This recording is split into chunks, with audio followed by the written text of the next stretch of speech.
오늘은 불의한 청지기의 비유입니다. 누구를 위한 재물입니까? 라는 제목으로 불의한 청지기의 비유를 설교하도록 하겠습니다. 여러분들이 이 본문과 관련해서 혹시 설교를 들으신 적이 있는지 없는지 잘 모르겠어요. 아마 들으셨다면은 청지기 행동에서 어떤 점들이 지혜롭고 우리가 어떤 것들을 본받아야 되는지에 대한 설교를 들으셨을 것이고, 아니면 혹은 못 들으셨을 수도 있을 것 같습니다. 왜냐면은 이 비유 말씀은요, 예수님의 비유들 중에서도 굉장히 난해한 비유 중에 하나로 꼽히고 있거든요. 그러니까 가장 해석하기 까다로운 비유인 것이죠. 우리가 오늘의 이야기를 한번 조금 살펴보면은 뭔가 이해가 가지 않는 것들이 조금 있습니다. 왜냐면은 청지기, 그러니까 주인의 재산을 자기가 맡아 관리하는 사람이겠죠. 그 종이란 말입니다. 그 종이 주인에게 있어서 주인의 재산을 자기 마음대로 조금 남용했던 것 같아요. 그래서 2절에 보면은 주인이 그를 불러 이르되 내가 내게 대하여 들은 이 말이 어찌 됨이냐? 라고 하면서 그를 책망하는 장면이 나오죠. 내가 보던 일을 셈하라. 청지기 직무를 계속하지 못하리라 하니 라고 얘기하는 장면이 나옵니다. 그러니까 이 청지기는요, 굉장히 불의한 사람이 맞는 거죠. 옳지 못한 청지기예요. 그래서 청지기가 주인이 이제 곧 자신을 내쫓는다라고 얘기하니 이렇게 얘기를 하는 겁니다. 내가 뭘 하지? 나는 힘도 없고 담대함도 없는데, 빌어먹기도, 그러니까 뭐 자기가 이제 당장 쫓겨나면은 자기가 살 방법을 궁리를 해야 되는데 아무 능력이 없는 사람인 겁니다. 능력도 없는 주제에 옳은 일도 할 줄 모르는 불의한 사람인 거예요, 청지기가. 그래서 주인한테 빚진 자들을 빨리 불러다가 내가 저 사람들한테 뭔가 나중에 잘리고 나서 저 사람들한테 은혜를 입히고 저 사람들한테 뭔가 얻어먹어야지, 이런 속셈으로 막 자기 마음대로 빚을 탕감해주기 시작하는 일을 하거든요. 그러니까 이전까지 주인의 재산을 마음껏 자기 마음대로 남용했었던 것 같아요. 그러니까 셈을 하라 이런 것들을 보면요, 그랬던 사람이 마지막까지도 정신을 못 차리고 주인의 재산이잖아요. 주인의 재산을 자기 마음대로 탕감해주면서 자기 살 길을 막 궁리하고 있는 겁니다. 근데 주인은 재밌는 게 여기서 일을 지혜 있게 했네? 이렇게 대답하는 거예요. 그러니까 이해하기가 힘들죠, 사실은. 이거 어디서 우리가 지혜를 찾을 수 있고 우리가 어떻게 슬기를 여기서 찾을 수 있을까? 그것이 이 본문은 난해하게 하는 거예요. 근데 중요한 건 뭐냐면은 이 주인이 분명히 예수님을 얘기하는 거겠죠. 이 주인은 분명히 이 일을 가리켜서 지혜롭다라고 얘기를 했다라는 겁니다. 뭘까? 근데 아무리 살펴봐도 사실 정직하게 주의를 하고 정직하게 이 사건들을 들여다보면 들여다볼수록 이 청지기한테서는 옳은 일이 나오지 않았었거든요. 아무리 봐도. 그러니까 설교 중에 그런 일들, 이 청지기의 지혜로움이 뭘까를 고민하는 설교들을 여러분들이 혹시 들으셨을지도 모르겠어요. 그러니까 셈을 정확하게 했다라든지 뭐 그런 것들요. 그런데 아니죠. 그건 아니잖아요. 그거는 셈을 정확하게 했다 그런 게 아니라 주인의 재산은 자기가 마음대로 남용한 것이지 않습니까? 우리가 그 무엇으로도 사실 변호해 줄 수가 없는 사건이에요. 우리가 정직하게 본문을 들여다본다면 말입니다. 여러분들 가운데서도 아니 예수님의 비유이고 예수님께서 직접 주인으로서 등장하여서 얘기를 한 것인데 분명히 칭찬받을 일이 있으니까 청지기를 칭찬해 줬을 거야, 자격이 없는데 과연 청지기를 칭찬해 줄 리는 없을 거야 라고 생각하는 분들이 계실지도 모르겠습니다. 그런데 그렇게 막연하게 생각하기에는 제가 계속해서 강조하는 것처럼 청지기의 지혜로움은 어디에도 나타나 있지 않다는 것이 본문의 난해함입니다. 주인이 청지기를 칭찬했다는 사실 자체가 우리한테는 간단한 문제가 아니게 된 거예요. 그럼 이 본문을 볼 때 저희들이 조금 해결해야 되는, 1차적으로 해결해야 되는 것이 주인의 칭찬한 내용이 무엇이고 칭찬한 의도가 무엇인지를 파악하는 것이 급선무가 되겠죠. 우리한테는 설교를 이제 들어가기에 앞서서 이런 의문이 저희 머릿속에 박혀 있는 거예요. 주인은 왜 청지기를 칭찬했으며 주인의 의도는 무엇인가? 이 질문을 따라서 우리가 한번 이 본문을 쭉 보도록 하죠. 오늘의 비유를 기본적으로 이해하기 위해서는요, 이 비유가 과연 누가복음 본문 가운데서 어디에 위치해 있는지를 알아야 할 필요가 있습니다. 그리고 이 비유를 들려주시고 계시는 그 예수님이 지금 청자가 있을 거 아닙니까? 그 비유의 대상이 누구인지도 저희들이 한번 살펴봐야 되는 거예요. 여러분들 이 비유를 보시게 되면요, 불의한 청지기의 비유는 탕자의 비유와 부자와 거지 나사로의 비유 사이에서 이렇게 햄버거처럼 끼어 있는 것을 저희들이 발견할 수가 있게 돼요. 그래서 또 저희가 1절을 보시면요, 또한 제자들에게 이르시되 라고 얘기를 하고 있지 않습니까? 그러므로 우리는 이 비유가 바리새인도 아니고 서기관도 아니에요. 바로 제자들을 대상으로 한다는 것을 저희들이 알 수가 있는 거예요. 이런 가장 기본적인 이 맥락을, 그리고 이 비유의 청자를 의식하면서 저희들이 이 본문을 주의해 나가도록 하죠. 이 두 가지 사실을 여러분들이 기억하시고 오늘 이 본문에 대한 설교를 듣다 보시면요, 마지막에 청지기가 과연 누구인지 아시게 될 겁니다. 그리고 우리가 여기서 어떻게 예수님의 제자도를 발견해야 하는지도 여러분들 아시게 될 거예요. 먼저 오늘 이 비유의 위치를 파악하는 것이 매우 중요한데요, 제가 이렇게 본문 앞뒤로 나오는 탕자와 그리고 부자와 거지 나사로의 비유를 제가 먼저 말씀드리는 것은요, 이 불의한 청지기 비유에 등장하는 청지기의 성격을 파악하기 위해서는 앞뒤 이어진 비유를 저희들이 살펴볼 필요가 있기 때문이요. 그 앞뒤 이어지는 탕자와 부자와 거지 나사로의 비유는 청지기 성격을 파악하는데 지대한 영향을 미치고 있습니다. 연석에서 나오는 세 가지 비유의 공통점이 있어요. 여러분들 잘 보시면은 이 공통점은요, 우리들한테 연속된 돌아온 탕자, 불의한 청지기, 부자와 거지 나사로의 비유가 아주 긴밀한 관계로 엮여 있다는 것을 알려줍니다. 먼저 이 세 가지 비유는 모두 재물의 부당한 사용이라는 공통점을 가지고 있어요. 탕자도 아버지 재산을 부당하게 사용했고요, 불의한 청지기도 자신의 주인의 재산을 부당하게 사용했고요, 그리고 부자와 거지 나사로의 비유에 나오는 부자 역시 재산을 부당하게 사용하고 있는 자예요. 탕자는 아버지의 재물을 이기적으로 허랑방탕하게 썼죠. 청지기는 주인의 재물을 자기를 위하여서 이기적으로 소모했습니다. 부자와 거지 나사로에 나오는 부자 역시 자신만을 위하여서 이기적으로 재물을 창고에 쌓아두었어요. 그리고 또 한 가지 주목할 만한 점은요, 오늘의 본문과 탕자의 비유는요, 허비하다라는 뜻의 디아스코르피제이라는 헬라어로 긴밀히 연결되어 있다라는 점입니다. 그러니까 이런 단어들이 동일하게 나오고 있는 거예요. 그리고 뿐만 아니라 탕자, 청지기, 부자, 이 모두 원어상 어느라는 인칭을 사용하여서 마치 한 사람을 가르치는 것처럼 엮어가고 있다는 점이에요.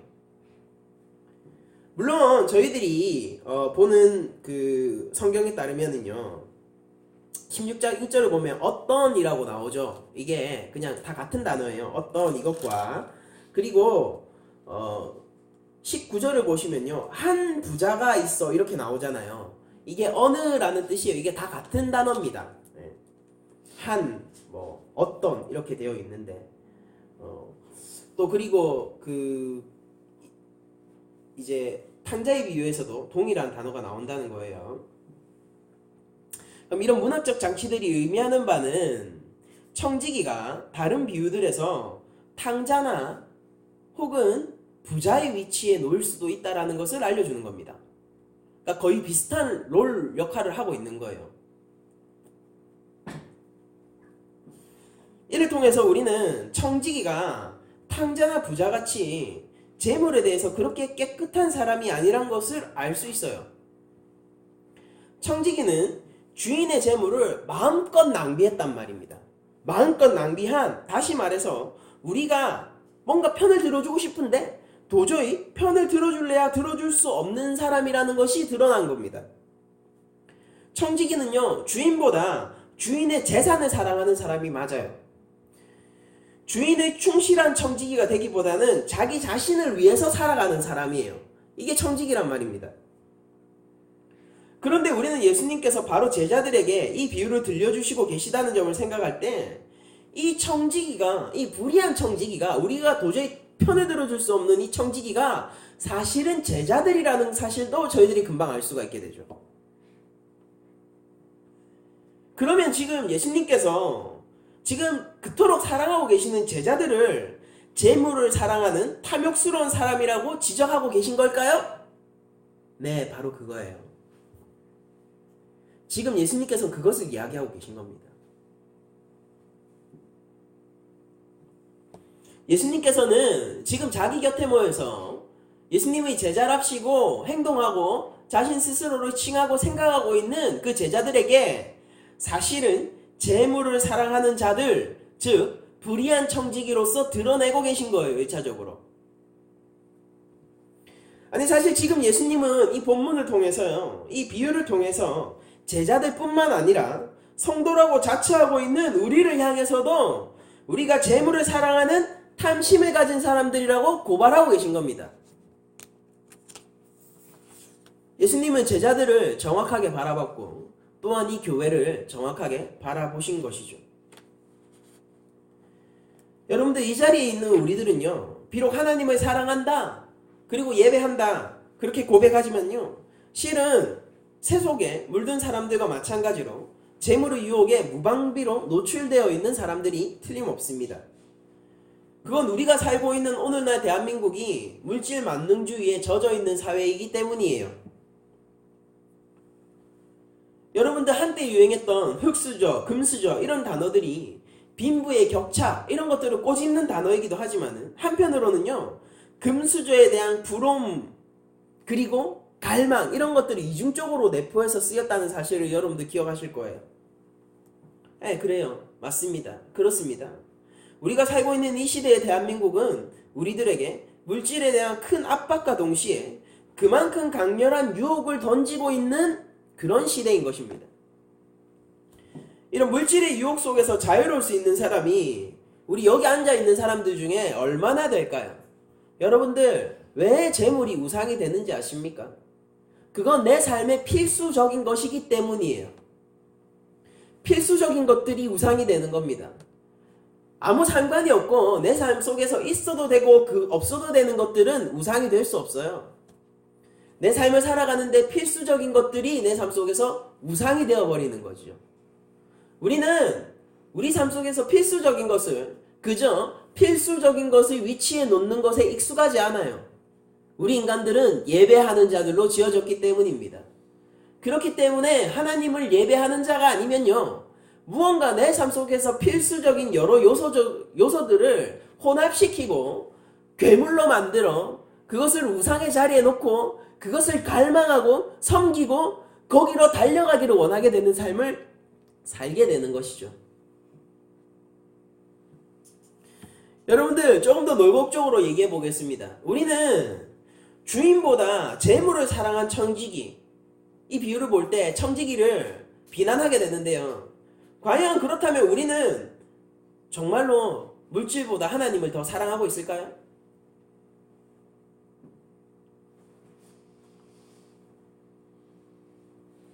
우리가 하나님을 찾을 때 많은 경우 그것은 하나님 자체가 아니라 하나님의 재물을 탐하는 경우가 더 많지 않았나요? 저는 지금 우상숭배에 대해서 계속 얘기를 하고 있는 것입니다. 우리들은 마치 하나님을 섬긴다고 말하면서 금송아지를 만들어내었던 이스라엘 백성들처럼 재물을 우상 숭배하는 그 자리의 선자들이 아니냐라는 질문을 제가 계속 던지고 있는 거예요. 만일 그렇다면요, 만일 우리가 그런 자들이라면요, 이 세상의 내 삶의 필수적인 것들에 대한 그 위치를 그저 필수적인 것에 놓지 못하고 그것을 마치 하나님처럼 격상시켜 우상 숭배를 하고 있는 자들이라면요, 우리는 모두 지금 오늘 본문에 해고될 것이라는 통보를 받은 청지기 같은 위기감을 가져야 하는 자들이라는 것입니다. 혹시라도 우리 앞에 주님이 계신다고 생각을 해봅시다. 여러분들은 정말로 우리의 주인이신 예수님을 당당하게 맞이하실 수 있으십니까? 사실 저만 해도요, 저를 돌아볼 때 청지기, 오늘 본문의 청지기 위기감보다 더한 위기감을 느낄 수밖에 없다는 것을 이 자리에서 고백할 수밖에 없어요. 흔히 우리를 가리켜서 말세를 사는 자들, 마지막 때를 사는 자들이라고 얘기하지 않습니까? 근데 저는요, 저의 이런 모습을 보면서 정말 주님이 오실 것이라는 믿음이 있는 자인지 스스로 의심되기도 해요. 정말로 그리스도께서 오실 것이라는 것을 알고 갈망하고 있는 자인가? 그렇다면은 오실 주님 앞에서 정말로 내가 깨끗한 청지기로 설 수 있는가? 두렵다는 것이죠. 곧 해고를 당할 것 같은 그런 청지기 입장에 설 수밖에 없다는 것이죠. 여러분들은 어떠십니까? 제가 조금 과도한 얘기를 하는 것이죠. 정말 주님이 오신다면 자신이 있으십니까? 그런데 바로 이런 우상숭배에 빠진 우리들에게도 한 가지 희소식이 있는데, 그건 바로 우리의 주인이 바로 신실하신 주님이라는 점이에요. 오늘 본문에 등장하는 주인이 바로 신실하고 인내하고 오래 참고 사랑과 자비가 많은 주인인 것처럼 오실 예수님께서는 정확하게 그런 분이라는 것이 우리 믿음의 희망이고 우리 삶의 유일한 소망이라는 것입니다. 오늘 비유에서 탕자의 비유에 나오는 아버지와 같은 위치를 점하는 자가 바로 오늘 본문의 주인이에요. 우리가 탕자의 비유를 머릿속에 떠올려 볼 때 그 아버지가 어떤 분이셨습니까? 인자하고 사랑이 많으실 뿐만 아니라 자기 재산을 탕진하고 돌아온 아들을 위해서 동네 어기부터 맞아가지고 그를 집으로 데려와 잔치를 베풀어 주시는 아버지 아니세요? 그 아버지가 오늘 불의한 청지기가 자기 목이 잘리고 그리고 자기가 곧 생계의 위협에 처해서 위기감을 느끼고 있는 그런 자신을 돌봐주는 주인과 동일한 성품을 가지고 있다는 것입니다. 그 아버지가. 그런데 그 아버지는요, 사랑과 인자가 많으신 동시에 아들을 세상 가운데로 보내고 끝까지 참고 인내하는 인내 아버지이기도 한 거예요. 아버지는 멀쩡히 살아있는 자신을 두고 분깃, 그게 뭔지 아세요? 분깃이 아버지가 죽어야 받는 겁니다. 아버지가 살아있을 때 그걸 받는다니 그게 무슨 말이냐고요. 그런데 자기의 분깃을 달라고 하면서 세상에 나가는 아들을 순순히 보내주면서 마치 이 한편으로 이런 것 같기도 해요. 마치 일부러 세상 가운데로 아들을 보내는 것 같기도 한 뉘앙스를 저희들이 보게 된단 말이에요. 잡아두려고 하면은 얼마든지 잡아둘 수 있었죠. 왜냐면은요, 율법으로 그것을 금하고 있기 때문이에요. 그러니까 아버지는 얼마든지 아들을 잡아둘 수 있었지만은 분깃을 달라고 할 때 분깃을 주며 일부러 세상 가운데로 순순히 보내주며 아들이 어리석은 부탁을 끝까지 참고 인내하며 그러나 더한 지혜로움으로 아들을 정말로 찾기 위해서 세상 가운데 우리 아버지의 집을 떠난 것이 어떤 것인지를 경험케 하는 그런 인내와 지혜의 아버지를 동시에 보게 된다는 것입니다. 아들은요, 세상 가운데서 아버지의 사랑의 풍성함을 드디어 깨닫게 돼요. 그리고 진정으로 그때서야 다시 돌아오게 됩니다. 만약 그렇다면 사실 탕자의 비유라고 우리들이 부르지만요, 참 주인공은 탕자가 아니라 아버지겠죠. 그 아버지는요, 아들을 찾기 위해서, 진정으로 찾기 위해서 그저 몸만 메어두는 것이 아니라 아들을 정말로 찾기 위해서 그의 불의한 소원을 이루어주게 된 것입니다. 세상 가운데로 보낸 거죠. 아버지가 아들을 찾는 방법이에요. 이것이 탕자의 비유에서 나오는 아버지의 지혜입니다. 그런데 오늘 불의한 청지기 비유에서 나오는 주인 역시 탕자의 아버지랑 똑같아요. 마찬가지입니다. 세상에 나감으로 그런 허락함을 받고 아들이 죄를 깨달았잖아요. 그리고 회개할 시간을 그때서야 가지게 됐단 말이에요. 아버지의 집에 있을 때도 그 아들은 회개했어야 하는 아들이에요. 호시탐탐 아버지보다 그 재산을 더 사랑하는 아들이었으니까요. 그러니까 그 아들은요, 아버지 집에 있다고 해서 진짜 아들이 아니라 세상에 한번 나갔다 와야지 진짜 아들이 되는 거라는 것입니다. 오늘의 주인 역시요, 아버지와 동일하게 해고 선언을 하고 기다립니다. 인내하세요. 마치 세상 가운데로 아들을 보내고 인내하신 아버지처럼 그 청지기에게 위기 상황을 주고 말미를 줌으로써 인내함과 동시에 그 청지기에게는 자신의 실수를 만회할 기회를 준다는 것에서 아버지와 동일한 역할을 주인이 수행하고 있는 것이죠. 하지만 이 두 비유 간에는 차이점도 존재하는데 그게 바로 청자의 차이에서 비롯됩니다. 여러분들 15장 1절을 한번 보시면요, 이렇게 나와요. 모든 세리와 죄인들이 말씀을 들으러 가까이 나오니 바리새인과 서기관들이 수군거려 이르되 이 사람이 죄인을 영접하고 음식을 같이 먹는다 하더라. 예수께서 그들에게 비유로 이르시되 라고 얘기하시죠. 그러니까 100마리 중에 한 마리를 찾고 10동전 중에서 10드라크마 중에 한 드라크마를 찾고 두 아들 중에 한 아들을 찾고 마지막으로 그 장자 한 아들을 마침내 찾아내는 이 일관되어 있는 비유는 모두 다 바리새인과 서기관들을 향한 비유였고요. 이어서 한 자리에서 지금 계속 비유를 하고 계신 거예요. 한 자리에서 비유를 하실 때 이제 청자를 바꾸어서 제자들한테 이르시되 라고 얘기하면서 제자들을 향하여서 비유하신 것이 바로 오늘의 이 불의한 청지기 비유라는 것입니다. 그래서 이런 청자의 차이에서 이 탕자의 비유와 불의한 청지기 비유의 차이도 존재하게 되는데요. 그게 관점의 차이인 거예요. 탕자의 비유를 듣는 청자는 바리새인과 서기관들이기 때문에 그들이 회개를 촉구하기 위해서 그들이 정죄하고 있잖아요. 죄인과 함께 식사하는 것이 어떻게 그게 가당키나 하냐. 그걸 정죄하고 있는 자들이 아닙니까? 그러니까 예수님이 이 얘기를 하는 거죠. 찾는 것이 옳지 않느냐? 너희들도 회개해야 되지 않겠느냐? 너희들이 아버지 집에 있는 맏아들이 아니겠느냐? 너희가 정말 아버지를 사랑하느냐? 아들이 돌아올 때 왜 너희는 기뻐하지 못하느냐? 탕자가 돌아와서 잔치를 베푼 것이 잘못된 일이냐? 이걸 물어보시고 계신 거잖아요. 근데 이제 청자가 바뀌었어요. 제자들한테 얘기합니다. 그래서 불의한 청지기 비유인 청자는 제자들이 되고요. 이 비유는 그 제자들의 잘못을 지적하고 그들의 잘못을 돌이켜서 그리스도 안에서 바른 삶을 추구하도록 만들기 위한 비유인 거예요. 즉 주인은요, 청지기에게 위기감을 주어서 그에게 바른 일을 행하도록 할 목적이 있었다는 뜻입니다. 바로 해고시키지 않고 보던 일을 셈하라라고 명령하여 유예기간을 준 것은 다 이런 뜻에서 발현된 것이죠. 사실 주인한테 청지기를 바로 해고하고 그 즉시 벌을 줄 권리가 왜 없겠습니까? 그것이 이 비유의 이상한 점이에요.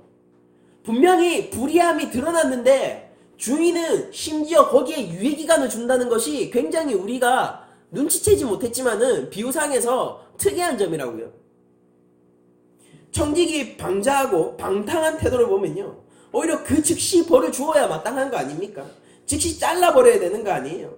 그런데 주인은 마치 탕자의 비유에 나오는 아버지처럼 즉시 벌을 주기보다는 인내를 선택하시죠.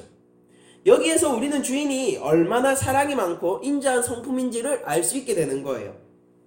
이런 주인의 인내로 참는 모습과 그 사랑은요, 구절에 이르러서 절정을 이루게 되는데요. 그들이 너희를 영주할 처소로 영접하리라.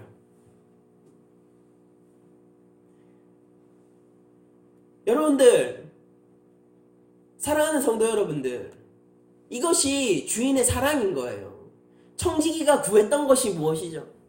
청지기가 주인의 재산을 방탕하게 쓰고 자기 마음대로 남용하면서 그가 원했던 게 뭐냐고요? 그는 그저 이 땅에서 자기가 겨우 얼마간 거주할 처소를 구하고 있었어요. 얼마간 그냥 내가 며칠 빌붙을 그런 사람들을 만들어내고 있었다고요. 그런데 거기에 부어주는 주인의 은혜는 영주할 처소를 부어주는 겁니다. 이것이 주인이 얼마나 인내롭고 그리고 사랑을 넘치며 은혜를 베푸는 자임을 알 수 있는 구절이 되는 것이겠죠. 이 모습을 보세요. 주인의 이 모습을 보면 저에게는 아브라함을 다루시던 하나님의 모습이 떠오릅니다. 우리는 아브라함이 자기 아내 사라를 애굽왕 바로에게 넘겼을 때 이야기를 잘 알고 있습니다. 아브라함은 하나님이 약속하신 언약의 후손을 낳아야 할 아내, 이 피를 통해서, 이 대를 통해서 예수님이 오신단 말이에요. 언약의 후손을 낳아야 할 아내를 자기 생명을 해칠까봐, 자기가 죽을까봐 두려워서 애굽왕 바로에게 누이라고 거짓말할 뿐만이 아니라 바로에게 많은 재산을 받고요. 그러니까 바로는 잘못한 게 없어요. 신랑으로서의 지참금까지 다 줬다고요. 다 그 재산을 받고 아내를 넘기기까지 해요. 하나님 언약의 방해자가 지금 누구죠? 하나님의 언약을 가장 맞서고 있고 하나님 앞에서 제일 불의한 사람이 지금 이 순간 누구냐고요? 바로 아브라함인 겁니다.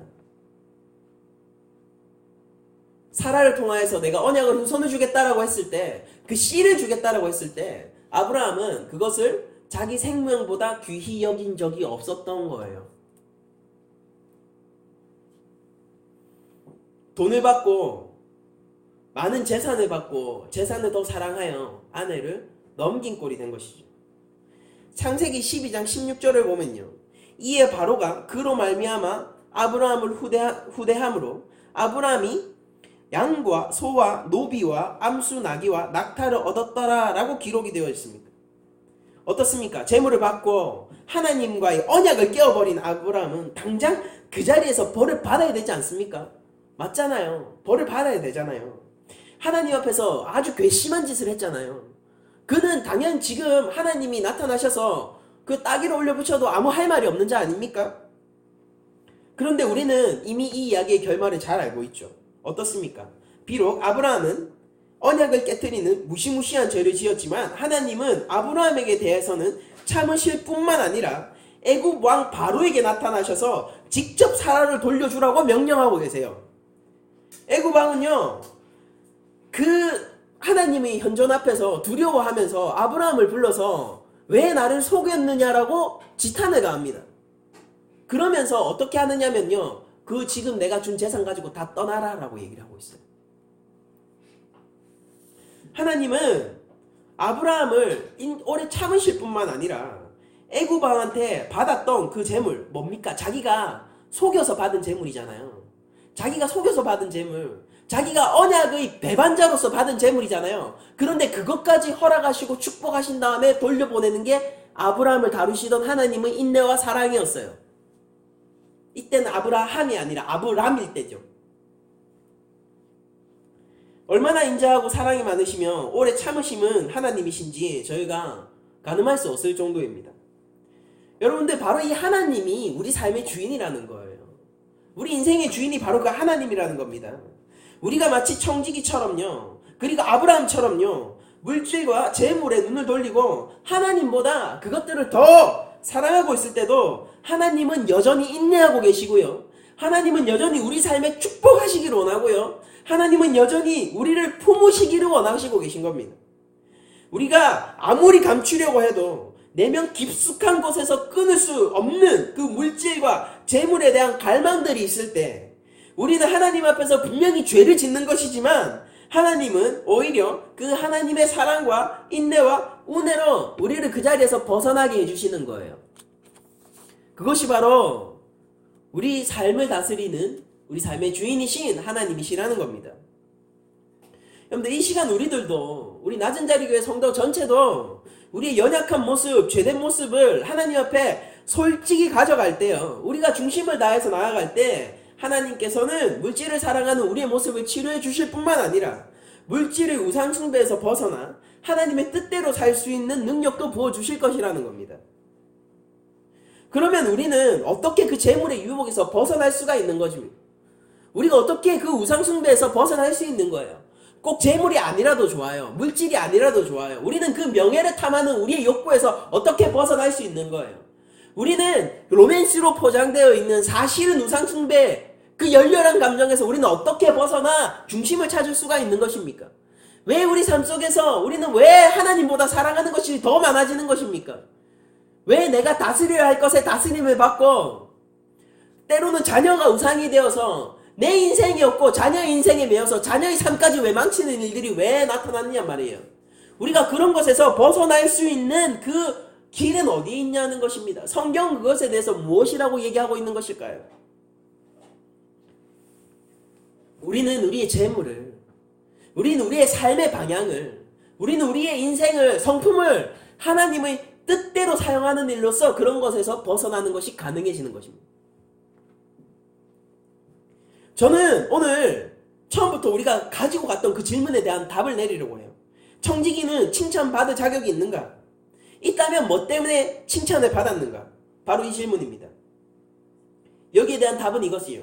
청지기는 칭찬받을 자격 자체가 없습니다. 청지기는 칭찬받을 자격이 있습니까? 아니요. 우리가 내릴 수 있는 답은 청지기는 칭찬받을 자격이 없는 그런 자예요. 그러니까 우린 굳이 청지기에서 무엇이 뛰어난 점이었을까, 무엇이 지혜로운 점이었을까 고민할 필요가 없는 거예요. 그는 지혜롭지 않습니다. 그는 뛰어나지 않아요. 그는 불의해요. 그는 불의합니다. 그는 죄인이에요. 청지기는 우리들과 마찬가지로 재물을 주인보다 더 사랑하던 자입니다. 다만요, 그가 그로서는 칭찬받을 수 없지만은 그럼에도 불구하고 이 시대의 빛의 아들들보다 더 지혜롭다라고 칭찬받았던 이유는요, 이웃들의 무거운 빚을 탕감해 주었기 때문인 거예요. 그는 비록 재물을 사랑하는 마음에서 완전히 자유로울 수 없으나 또 자기 이기심에서 완전히 자유로울 수는 없지만은 그러나 그가 행한 행동은 주인의 뜻에 맞게 재물을 사용한 것입니다. 제가 지금 무슨 얘기를 하고 있는지 아세요, 여러분들? 주인은 처음부터요, 빚진 자들한테 그 무거운 빚을 모두 받아낼 생각이 없었다는 거예요. 청지기는 무슨 일을 했어야 되냐면요, 그가 불의한 청지기잖아요. 처음부터 그 빚들을 탕감해주는 역할을 했었어야 되는 겁니다. 주인이 몰아내고 궁지에 몰아냈을 때 비로소 그는 주인이 기뻐하는 일을 할 수가 있었던 거예요. 주인은 처음부터 그들의 무거운 짐을 덜어주기를 원했다고요. 예수님은 이렇게 얘기하시죠. 그 멍에를 집어던지고 나의 멍에를 지라. 나의 멍에는 가볍다.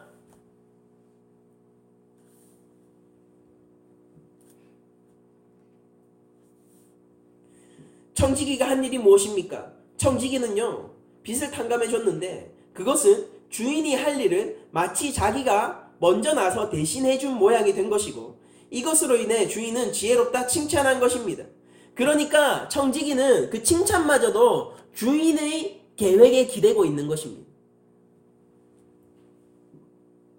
우리는 주인이 얼마나 인내하고 사랑이 많으신 분인지를 알고 있어요. 청지기가 사실 그렇게 마음대로 빚을 탕감해 준 것도 주인이 과도한 빚을 지우지 않는 인자한 성품을 알고 있었기 때문이 아닐까요?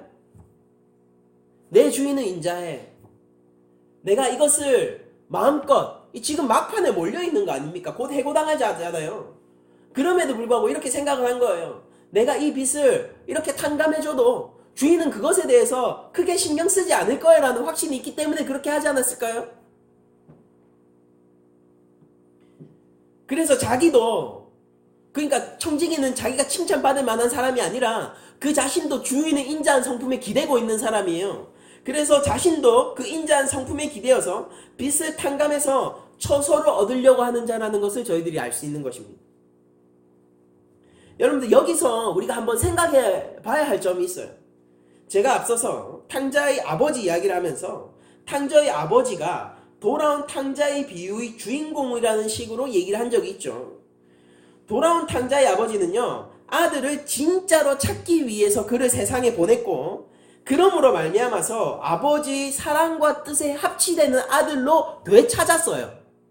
그러니까 아버지가 아들을 찾는 방법이었다고요. 그를 고난 가운데 그를 이방 땅에 보낸 것은 아버지가 아들을 참 아들로 찾는 아버지의 지혜였고 방법이었다는 것입니다. 오늘 비유 역시 마찬가지예요. 불의한 청지기라고 부르지만 사실 이 비유의 참 주인공은 주인인 것입니다. 청지기를 자신의 뜻에 맞게 행동하는 사람, 우리가 이것을 예수의 뜻에 맞게 행동하는 사람 누구라고 부릅니까? 제자라고 부르죠. 오늘의 청자가 누구죠? 제자인 것입니다. 청지기를 자기의 뜻에 맞게 행동하는 사람으로 만들기 위해서 주인은 청지기한테 해고 명령을 내려요. 해고 명령을 내려요. 자신의 선하고 인자한 성품에 기대게 만들어요. 그것으로 말미암아. 그 위기 속에서 이제 그 위기 속에서 청지기가 기댈 것은 주인의 인자한 성품밖에 없는 것입니다. 그래서 거기에 기대어서 자신의 처소를 마련하는 일을 했을 때 그 주인은요, 그를 칭찬할 뿐만 아니라 영주할 초소마저도 내려주는 것을 저희들이 오늘 본문을 통해서 발견할 수가 있는 것입니다. 저는 지금 계속해서 주인, 즉 우리의 주인 되시는 하나님의 선한 성품을 강조하고 있는 것입니다. 그가 어떻게 우리에게 은혜를 베풀어 주셨고 우리의 삶을 그분의 뜻과 일치되도록 만드는지를 말씀드리고 있는 거예요. 여러분들이 정말로 하나님의 사랑과 은총으로 아는 자들이라면, 우리가 교회라면 말입니다. 우리들은 하나님보다 물질을 사랑하는, 아니 그것이 무엇이라도 좋아요. 하나님보다 내가 더 사랑하는 마음을 벗어버리고 하나님의 뜻을 따라서 살아나가야 돼요. 자녀가 우상이 된 자들은 왜 문제가 되죠? 그 우상으로 말미암아 내 삶이 망가질 뿐만이 아니라 내가 자녀를 우상화시킴으로써 자녀마저 그 삶이 망가지기 때문 아닙니까? 그러나 여러분들 하나님을 사랑하는 그 마음 안에서 주 안에서 자녀를 바라보게 되면요, 진짜 자녀를 사랑할 수 있게 돼요. 여러분들 돈이 왜 문제가 됩니까? 돈이 우리 삶 속에서 꼭 필요한 거 아니에요. 돈 없이 어떻게 살아요? 자급자족 하면서 살 겁니까? 무인도 정말 들어가서 살 수 있어요? 인간은 그렇지 않잖아요. 그게 성도로서 잘 살아가는 방법도 아니에요. 그런데 그 돈이 필수적인 것인데 그것이 우상이 되면 안 된다고요. 우리가 어떻게 돈을 다룰 수 있죠? 하나님의 뜻을 따라서 돈을 바라볼 때 주 안에서 그것을 바라보게 되면은 돈이 제자리를 찾는다고요. 돈은 하나님의 사랑을 베풀 수 있는 도구로 쓰이고요. 그 돈은 하나님께서 나를 먹이시는 그것으로 쓰이고, 나는 그 안에서 자족하는 법을 알게 되어서 돈이 비로소 균형을 잡고 내 삶 속에서 필요한 것이 된단 말입니다. 돈을 우상으로 삼으면은 여러분들이 삼은 그 돈이 여러분들 삶을 지배해서 여러분들을 집어 삼켜버릴 거예요.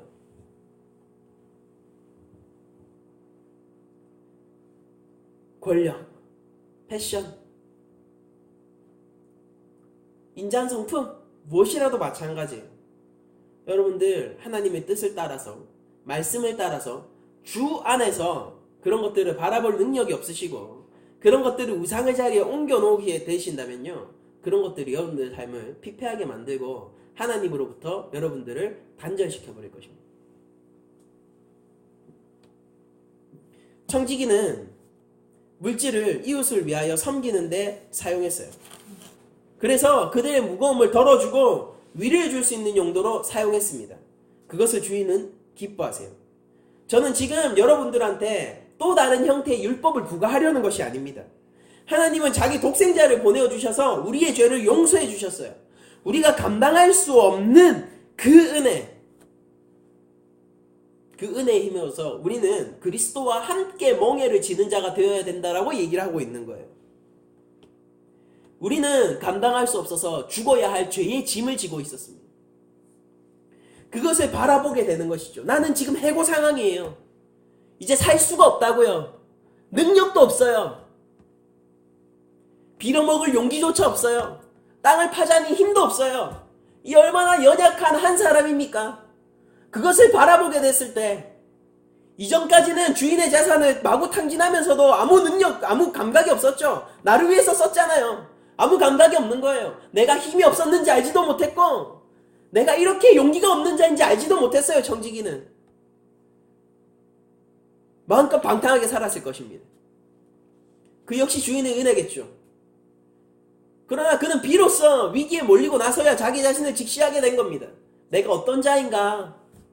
나는 어떻게 이렇게 힘이 없었던가? 정말로 그랬던가? 자기 자신에 대해서 새삼 깨닫게 되는 거예요. 나는 이렇게도 담대함이 없었던가? 굶어 죽기보다 굶어 죽으면은 빌어먹기라도 해야 될 거 아닙니까? 근데 굶어 죽더라도 빌어먹을 용기마저 없는 이런 소심한 사람이었던가? 나에게 능력이 무엇이 있는가? 아무것도 없는 거예요. 그 상황을 진명하게 됐을 때 그는 비로소 그가 죄인임을 깨닫게 되었을 때 그리고 인자하신 주인의 성품을 바라보게 됐을 때 비로소 주인의 뜻에 따라서 재물을 사용하는 자가 되는 것입니다. 이것이 예수님이 제자들에게 말씀해 주시고 있는 제자도의 길인 것입니다. 하나님은 우리에게 죄의 빚을 탕감해 주셨어요. 그리고 오히려 영주하셔서 생명으로 저희들을 축복해 주셨죠. 그 은혜를 안다면 우리가 예수 그리스도와 함께 멍에를 지지 못할 이유는 어디 있습니까? 우리에게는 세상이 알지도 못하고 알 수도 없는 하나님의 사랑과 은총이 있잖아요. 우리가 비록 연약하고 아직도 주님보다 재물에게 마음을 종종 뺏기는 죄인이라 할지라도 그 사랑과 은총에 힘입어서 그리스도의 그 멍에를 함께 맨다면요, 하나님의 뜻대로 재물을 사용할 수 있게 되는 자가 될 겁니다. 그리고 모든 우상들을 타파하고 예수님을 나의 삶의 주인으로 모시고 그 우상으로부터 비로소 자유할 수 있는 출애굽 백성이 될 거라고요. 여러분들 여기서부터가 그런데 히트인데 잘 들어보시기 바랍니다. 이 비유를 듣고 나서 바리새인들이 뭐라고 얘기를 하냐면요, 바리새인들은 돈을 사랑하는 자들이라서 이 이야기를 듣고 비웃었다라고 성경이 기록하고 있어요. 근데 이건 율법에 관한 이야기거든요. 구약의 율법이 무엇입니까? 구약의 율법은 그걸 잘 지키면은 내가 이 땅에서 가시적으로 볼 수 있는 재물로서 축복이 내려왔다라고 얘기를 하고 있어요. 바리새인들은 율법에 매여 있기 때문에 돈을 사랑하는 자들이었습니다. 그들이 볼 때 청지기 이야기에서 청지기가 지혜로운 부분 따위는 없었을 겁니다. 그뿐 아니라 주인이 그 청지기를 가리켜서 칭찬하는 것도 멍청해 보였을 거예요. 그들은 이 은혜의 이야기와 은혜 속에서 주인의 뜻대로 살아가는 청지기의 삶이 전혀 이해되지 않았을 거라고요. 이 비유는 그들을 위한 비유가 아니었거든요. 바리새인들은 아마도 자신들은 바른 청지기가 되어서 주인의 재산을 잘 지키고 있는 자들이라고 생각했을 겁니다. 그들이 그렇게 지키는 것이 빚을 탕감해 주라는 주인의 선한 성품에 위배되는지도 모르고 말이에요. 장사하라 라고 말한 주인의 명령에 땅에 달란트를 묻어둔 종처럼 말입니다. 충성치 못한 종, 주인의 마음을 알지 못하는 종, 그 성품을 전혀 기대지 않고 자기 자신에게 기대고 있는 자기 의로 가득 찬 종, 그들은 이 비유를 이해할 수가 없는 것입니다. 그런 그들의 마음의 교만을 꼬집어서 예수님께서는 15절에 너희는 사람 앞에서 스스로 옳다 하는 자들이나 라고 얘기하고 계세요.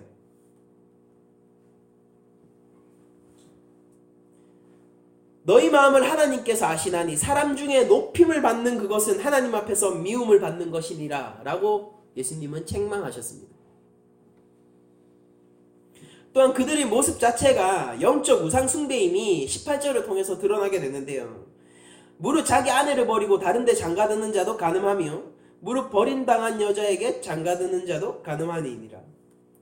구약시대의 간음은 영적 우상 숭배의 상징이었죠. 그래서 예수님은 율법이 한 획도 없어지지 않을 것을 이야기하시면서 그들의 위기 상태를 묘사하고 계신 거예요. 정리해드리자면요, 바리새인들은 율법적 교만을 가지고 있었고 자기 의로 가득 차 있었고요. 그럼에도 불구하고 자기들이 충성된 종이라고 생각하고 있었어요. 그런데 예수님은 그 자체를 그대로 드러내시면서 그들은 실상은 재물을 사랑하는 우상숭배자이며 그것은 반드시 율법적 공의 앞에서 심판을 받게 될 거라는 걸 말씀하시고 계신 겁니다. 그들이 그토록 사랑하는 율법의 그 공의 앞에서 말입니다. 여러분들, 우리가 이런 바리새인의 길로 가면 안 될 거 아닙니까? 우리는 제자의 길로 가야 될 거 아니에요. 우리는 자기 자랑으로 구제할 것이 아니라 하나님의 은혜에 힘입어서 살아서 구제를 하는 자들이 돼야 될 거 아닙니까? 우리들은 하나님의 뜻대로 살아야 되는 성도인 것이에요. 우리는 하나님의 사랑, 인내, 그 은혜에 기대어 살아가는 자들이어야 되는 거예요.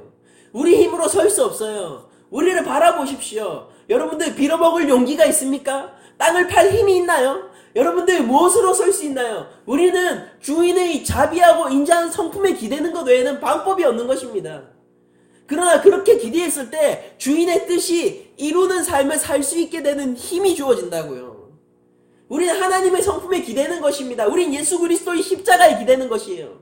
그렇게 기대게 됐을 때 우리는 불의한 청지기처럼, 그는 불의하지만은, 그는 힘이 없지만은, 그는 아무런 능력이 없지만은 이 만유의 주제이신 하나님의 뜻에 합치하는 삶을 살 수 있게 된다고요. 그로부터 나오는 것이 아니에요. 청지기로부터 나오는 것이 아니에요. 그 주인으로부터 나오는 것입니다. 여러분들, 그러므로 우리는 고작 사람들로부터 칭찬받는 삶을 살았다 정도에서 만족하고 그런 것들을 자랑하거나 그런 것들로 인해서 교만해져서는 안 될 것입니다. 16장 8절을 보시면 예수님이 이렇게 얘기해요. 주인이 이 옳지 않은 청지기가 이를 지혜 있게 하였으니 이를 지혜 있게 하였으므로 칭찬하였으니 이 세대의 아들들이 자기 시대에 있어서는 빛의 아들들보다 더 지혜로움이니라. 이 빛의 아들들이 누구겠습니까? 지금 이 비유를 듣고 비웃고 있는 바리새인들이잖아요. 서기관들 아닙니까? 내가 충성되다라고 자부하는 자들 아닙니까? 9절 보시죠. 내가 너희에게 말하노니 불의의 제물로, 이게 세속적 제물이라는 소리기도 해요. 세속의 제물로 친구를 사귀라. 그리하면 그 제물이 없어질 때에 그들이 너희를 영주할 처소로 영접하리라. 이 땅에서 하나님이 뜻대로 살고 그 제물을 사용하는 것은요, 단순히 이 땅에서 연관되어 있는 것이 아니라 하나님의 뜻에 상관이 있는 것이기 때문에 영생과 상관이 있는 것이에요. 여러분들, 우리가 이웃 사랑에 대해서 알고 있지 않습니까? 십계명을 저희들이 계속 보는 와중에 이 설교를 제가 드리는 것이잖아요. 이게 무슨 의미인지 이제 여러분들은 아시지 않습니까? 그저 휴머니스트가 되는 것으로 우리에게 아무런 능력이 없는 거예요. 도덕과 윤리에 기대는 것으로는 부족한 거예요. 하나님을 사랑하십니까? 그분의 성품에 기대고 계십니까? 여러분들 삶의 주인은 예수 그리스도이십니까? 그때가 되었을 때 여러분들은 진짜 하나님 뜻에 맞는 삶을 살 수 있게 된다고요. 영생을 받은 자의 모습이라는 것입니다.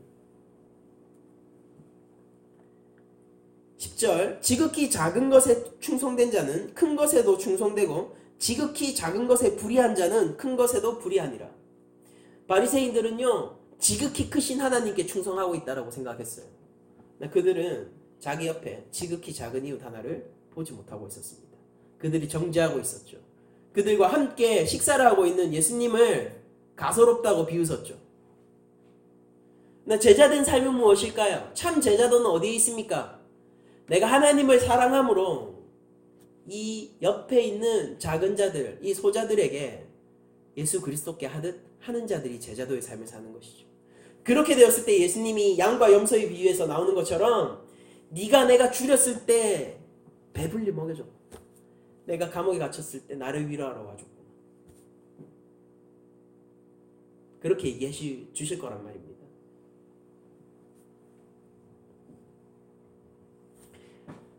우리들은 영생을 얻기에 자격이 없는 자들입니다. 우리들은 죄인들이고 부끄럽지만 우상 숭배자들이기 때문입니다.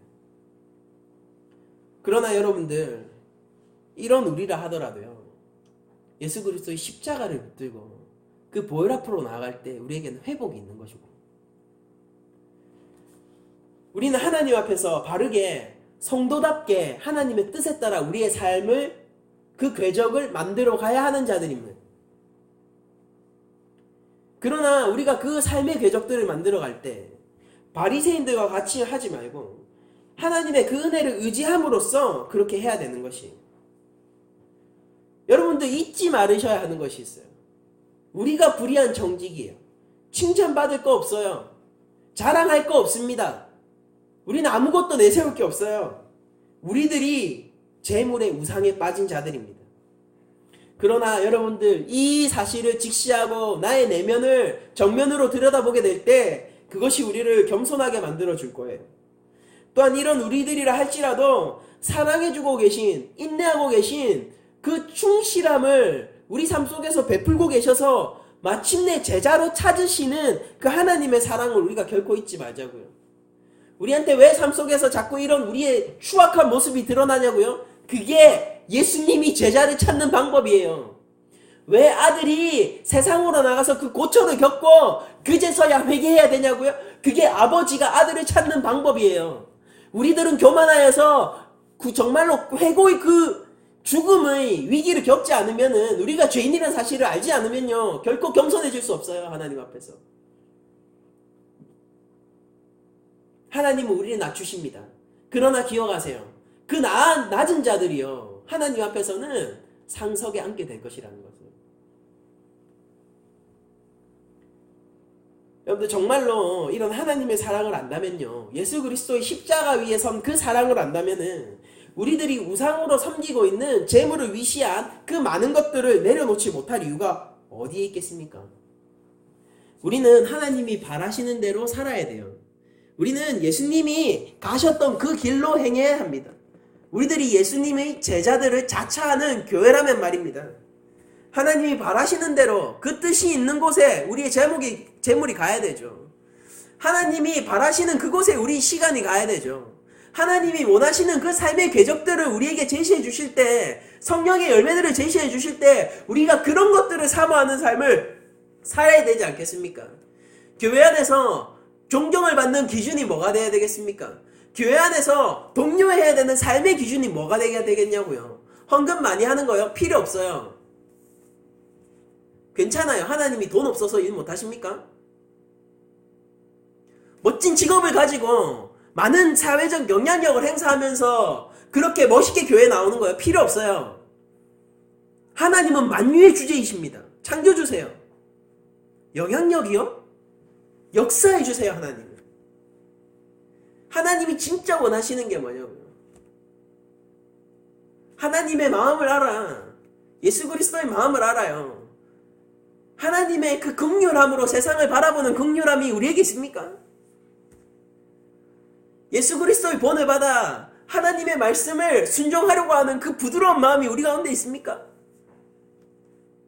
하나님을 따라서 십자가에 오르기까지 순종하신 그 삶을 바라볼 때 우리의 삶에 아무런 울림이 없고 우리의 삶에 아무런 본을 느끼지 못한다면요, 우리가 어디에서 우리 성도의 삶의 길을 찾아야 하는 것이겠습니까?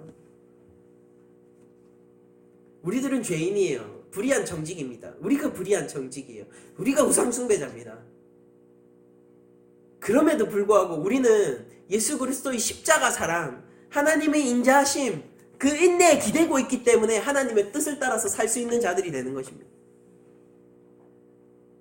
그런데 저는 이 한 주간 여러분들이 하나님의 뜻을 따라서 사는 삶을 살 수 있기를 간절히 소망하고 또한 축복드립니다. 하나님의 뜻을 따라 사세요. 여러분들이 죄인이라는 사실에 실망하지 마세요. 여러분들이 안 되는 것 같죠? 그게 정상인 거예요. 그러나 잊지 마세요. 우리 아버지가 우리를 어떻게 바라보고 계신지, 우리 아버지가 우리에 향해서 어떤 인내를 발휘하고 계신지, 우리 아버지가 우리를 어떻게 찾아가고 계신지, 우리 예수님이 우리를 어떻게 제자 만들고 계신지 바라보시라고요. 그 과정을 사랑하세요. 그리고 하나님의 사랑 안에 있을 때 여러분들 그때서야 안전함을 느끼셔야 돼요.